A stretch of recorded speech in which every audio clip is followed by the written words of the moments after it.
अगर आप first year engineering के स्टूडेंट हो तो आपके लिए बहुत ज़्यादा इंपॉर्टेंट वीडियो है कि भाई अक्टूबर मंथ में आप जैसा पढ़ रहे थे अगर आप सेम पढ़ना नवंबर मंथ में जारी रखोगे तो बहुत बड़ा नुकसान होगा।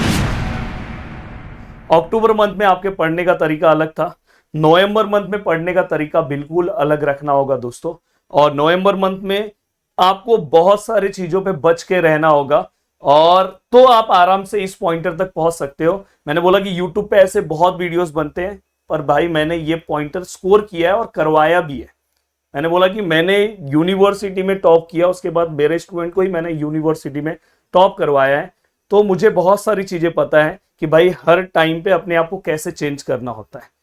अब देखो बहुत सारे लोग कैसे होते हैं पता है कि जो चल रहा है उसी के हिसाब से चलना स्टार्ट करते हैं। जैसे अगर आप अक्टूबर मंथ में आए थे तो यहाँ पे आपका मोस्ट ऑफ द टाइम यहाँ पे आपका क्या था पता है, आपके बेसिक को स्ट्रॉन्ग करना।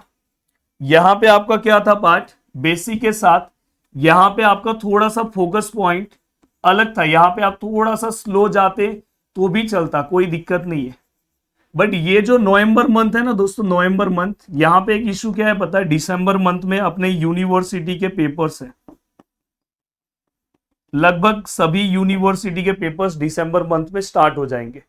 तो नवंबर मंथ इसलिए बहुत ही ज्यादा गेम चेंजिंग मंथ है, ये आपको याद रखना, जो आपको रिजल्ट चेंज करके दे देगा। पूरा का पूरा रिजल्ट चेंज करने में नवंबर मंथ का बहुत बड़ा रोल होता है। अब देखो दोस्तों यहाँ पे क्या क्या डिस्ट्रैक्शंस आ सकते हैं। यहाँ पे सबसे बड़ा डिस्ट्रैक्शंस रहेगा कि हम फेस्टिवल इंजॉय करते हैं। फेस्टिवल एंजॉय करना कोई बहुत बड़ी बात नहीं है, करना चाहिए, मैंने भी किया है, आपको भी करना चाहिए, अपना फेस्टिवल है हमें करना चाहिए। बट बहुत लोग क्या करते हैं पता है, फेस्टिवल में अपने आप को इतना ज्यादा बिजी कर देते हैं कि उनको ये नहीं याद होता कि भाई आने वाले 10-15 दिन के बाद मेरे पेपर्स भी है। तो अपने आप को आपको फेस्टिवल से आइसोलेट नहीं रखना है, फेस्टिवल एंजॉय करना है, बट साथ में दोस्तों दिमाग में ये भी रखना है कि अपना पेपर भी आ रहा है और ये आपके पूरे इंजीनियरिंग का पहला स्टेप है। अगर आप इसी स्टेप पे अगर गिर गए तो बहुत बड़ा नुकसान उठाना पड़ेगा। तो ये चीज ध्यान रखना, पहला स्टेप जो मैं बता रहा हूं। अब देखो दोस्तों इस मंथ में बहुत सारे ऐसे प्लानिंग आपको करने होंगे जो अक्टूबर मंथ में आपने नहीं किए होंगे चलेगा, या अक्टूबर मंथ में अगर आपने किया भी होगा पर यहां पे बहुत अच्छे से करना होगा। देखो सबसे पहली चीज सिलेबस। अब देखो यहां पे जो लोग ये सोच रहे हैं कि मैं 100% सिलेबस कवर करूंगा 100%, बहुत अच्छी बात है दोस्तों, बट मैंने बोला कि क्वालिटी के ऊपर जाओ। अगर आपने 80% सिलेबस भी अगर नवंबर मंथ में कवर कर दिया नवंबर मंथ तक तो आप हो सबसे बड़े हीरो।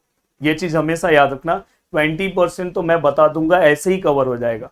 तो इंजीनियरिंग में सिलेबस कवर करने से ज्यादा इंपॉर्टेंट होता है कि जो आपने कवर किया है वो आपको आना चाहिए।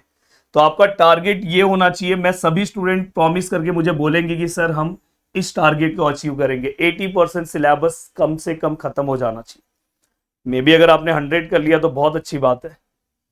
अब यहां पे एक और चीज आपको फेस करना पड़ेगा, कॉलेजेस में क्या होगा पता है, कॉलेज में हर टॉपिक में से 2 सम सॉल्व कराएंगे, 1 सम सॉल्व कराएंगे, पूरा सिलेबस खत्म।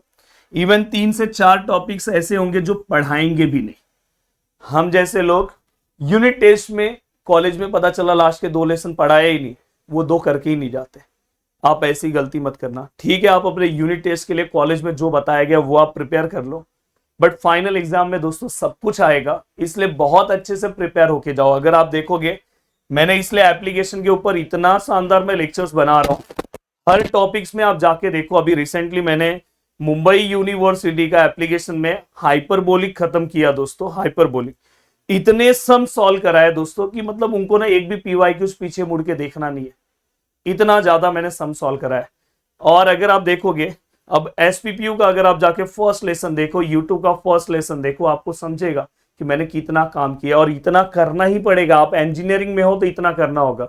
मैकेनिक्स में यूट्यूब के वीडियोस देखो, एप्लीकेशन में जो वीडियोस है वो देखो, और वो आपके यूनिवर्सिटी वाइज हैं दोस्तों, ये भी एक सबसे ज्यादा मस्त तरीका है। तो ये आपको एक ध्यान रखना है। दूसरा दोस्तों, हाँ 1-2 बच्चे बोल रहे कि सर एप्लीकेशन कहाँ मिलेगा, प्रदीप गिरी एकेडमी हमारा जो एप्लीकेशन है वहां पे आपको ये कोर्सेस मिलेंगे। अब देखो दोस्तों नवंबर लास्ट में लगभग आपके यूनिट टेस्ट आ जाएंगे और नवंबर लास्ट या दिसंबर के फर्स्ट वीक में अपने क्रैश कोर्स स्टार्ट हो जाएंगे। अगर आप देखोगे मेरा एक क्रैश कोर्स का लगा 26 से स्टार्ट होने जा रहा है, हो सकता है वीडियो आप बाद में देखो। 26 से हमारा क्रैश कोर्स M3 का, मुंबई यूनिवर्सिटी M3 का क्रैश कोर्स स्टार्ट होने जा रहा है। आप इंडिया के जिस भी यूनिवर्सिटी से हो, मैं हमेशा बोलता हूं कि प्लीज आप नीचे अपने यूनिवर्सिटी के कमेंट करते रहोगे, तो मैं आपके यूनिवर्सिटी के अगर स्टूडेंट बहुत ज्यादा मुझे दिखाई देंगे तो मैं आपका भी क्रैश कोर्स लेकर आऊंगा। और दोस्तों मैं नवंबर मंथ में बहुत सारे यूनिवर्सिटी के कोर्सेस लेकर आने वाला हूं। आप अपने अपने सिलेबस में एक दिन बोलूंगा उसी दिन भेजना, अभी मत भेजो, अभी मैं थोड़ा सा बहुत ज्यादा बिजी चल रहा हूं, उस दिन भेजो तो मैं आपके कोर्सेस बना के फिर आपको मैं प्रोवाइड कर दूंगा। अब देखो दोस्तों यहाँ पे तो क्रैश कोर्स के अंदर पूरा का पूरा आपका टॉपिक रिवाइज होगा। साथ में दोस्तों यहाँ पे मैं जो रिसेंट आपके पेपर्स के PYQs है, देखो अभी प्रीवियस ईयर्स पेपर्स तो आपके पास अवेलेबल नहीं है आपके पैटर्न के हिसाब से, बट मुझे इतने दिनों का जो नॉलेज है उसके अकॉर्डिंग जो PYQs इंपॉर्टेंट है वो भी मैं क्रैश कोर्स में कवर कराने वाला हूं। इसलिए मैं हमेशा हर स्टूडेंट को बोलता हूं कि अगर आप कोई भी कोर्सेज से जुड़ रहे हो तो क्रैश कोर्स से जुड़ो, जिसका बहुत ज्यादा आपको बेनिफिट मिलता है कि क्रैश कोर्स आपको जब साथ में अगर मिल जाता है तो लास्ट में क्रैश कोर्स में मैं पूरा का पूरा लाइव पढ़ाता हूं एप्लीकेशन के ऊपर, तो ये आपको बेनिफिट है। तो इसलिए अपना सिलेबस आपको इस तरह से कवर कर लेना चाहिए। अब देखो दोस्तों यहाँ पे अभी तक आप अक्टूबर मंथ में प्रैक्टिस नहीं करते थे चलेगा, बट नवंबर मंथ में आपको प्रैक्टिस पे 80% फोकस करना होगा, क्योंकि दिसंबर मंथ में आपको यूनिवर्सिटी का पेपर देना है।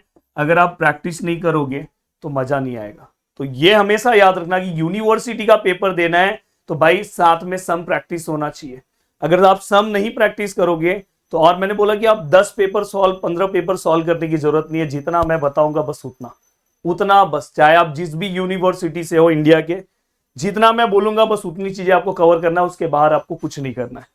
अब देखो दोस्तों यहाँ पे नेक्स्ट है कॉलेजेस। मैं हमेशा बोलता हूं कि देखो कॉलेज में ये स्पीड चलेगी, अगर आप ये स्पीड से भाग रहे हो तो भागते टाइम एक चीज का ध्यान रखना कि भाग तो रहा हूं मैं, सिलेबस भी मेरा जो कवर, बस ये बाहर आके मत बोलो मैंने 100% सिलेबस कवर किया, मैंने अच्छे से 90% सिलेबस कवर किया। अगर आप 90-80% सिलेबस अच्छे से कवर करोगे तो अब देखो मैकेनिक्स में अगर आप बोलोगे मैं मेरे को ना मैं सब टॉपिक आता है, भाई मैकेनिक्स में आपको सब टॉपिक आने से कुछ मतलब नहीं है, आपको अच्छे से आना चाहिए।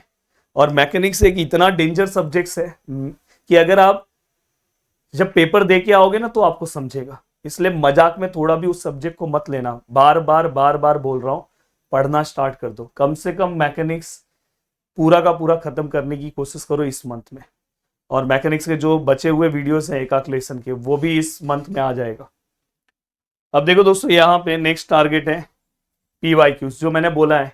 देखो हर एक एग्जाम में, चाहे वो मुंबई यूनिवर्सिटी हो, चाहे SPP हो, चाहे वो बाटू हो, चाहे वो अमरावती हो, चाहे वो RGPB हो, चाहे वो PTU हो, चाहे वो मौकात इन यूनिवर्सिटी हो, चाहे वो AKTU हो, हर एक यूनिवर्सिटीज में PYQs का बहुत ज्यादा रोल होता है। तो जो इसलिए मैं एप्लीकेशन के ऊपर आप अपने यूनिवर्सिटी में इस वीडियो को ज्यादा से ज्यादा शेयर करो कि मैं आपके PYQs भी यूट्यूब पे भी सॉल्व कराऊं, एप्लीकेशन में भी। देखो जो क्रैश कोर्स में जो स्टूडेंट होंगे क्रैश कोर्स में मैं PYQs भी सॉल्व करा के देता हूं, तो ये भी आपको एक बेनिफिट मिल जाता है कि रिसेंट ईयर के PYQs भी आपको क्रैश कोर्स में मिल जाते हैं सॉल्व करके। तो वीडियो को देखने के लिए दिल से थैंक यू सो मच दोस्तों, मिलते हैं नेक्स्ट वीडियो में। बाय बाय, टेक केयर, जय हिंद दोस्तों।